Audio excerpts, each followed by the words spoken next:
This is my newest Slo-Fly aerobatic plane. I had wanted a plane that could fly indoors as well as outdoors for a long time, and I sort of did that with the Extra 300 from RC Powers, the free PDF. But I had a lot of problems with that plane that I wanted to solve with a plane that I designed from the ground up all by myself. I'm going to start out with the Extra 300.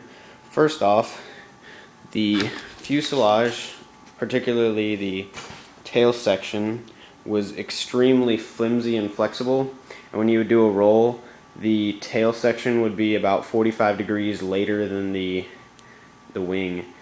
Also, the wing is just a flat plate foamy style and no lift pretty much at all, except when you have angle of incidence, snow plowing through the air. Also, I had that 1300 kV Blue Wonder motor on here, which is actually a really small motor, and even on a 3-cell and an 8x4 it still couldn't go. It didn't have the best power to weight ratio that I had wanted, so that was kind of a bust. Took all the parts off of it and kept it around just in case I had wanted to model something else after it, and so now I'm here. I sort of freehanded the fuselage, but the biggest, most important part was that it's double layered. Just Dollar Tree foam, but it's double layered and it's really rigid.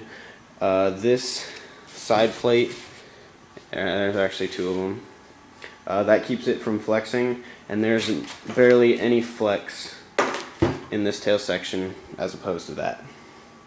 Also, the wing, I wanted the wing to be able to get some of its lift from the airfoil shape, and this is the Armin style construction.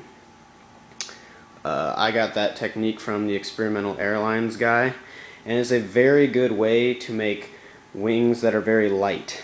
And you can hide the spar, except there's actually no spar in this. I figured that the stresses involved in this style flying is not that great. I'm not going to be pulling too many G's. So all it is it's a 5-inch cord, and then the spacers, foam spacers, there's 2 spacers right there that run the length of the wing, and all this is fold it on itself.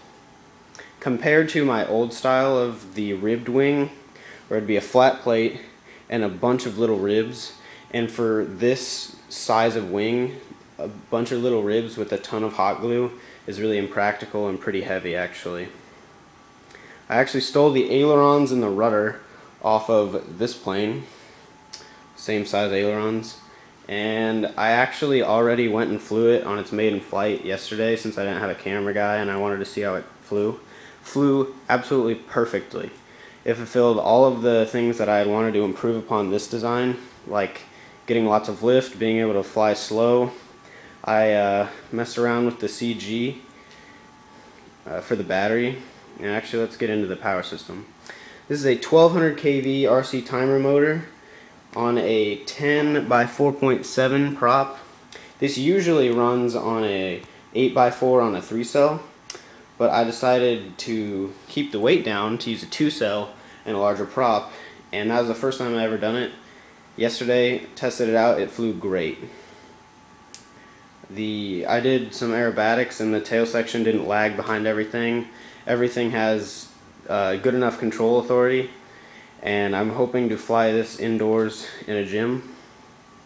It's got 4 servos, rudder, elevator, and then 2 for the aileron, so I can have a flaps or spoiler-on mix.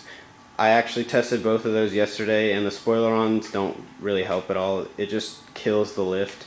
The flaps actually work nice, but then it stalls out the wingtips easier, so the best way of flying is just pretty much no mixing in the ailerons at all. So there you go, guys. I'm hoping to film it sooner or later today when it stops raining, and hopefully you guys get to see its second flight, see all the characteristics of this plane that I wanted to improve upon this last plane. So subscribe and keep up with this project, and check out my other videos. Thanks a lot.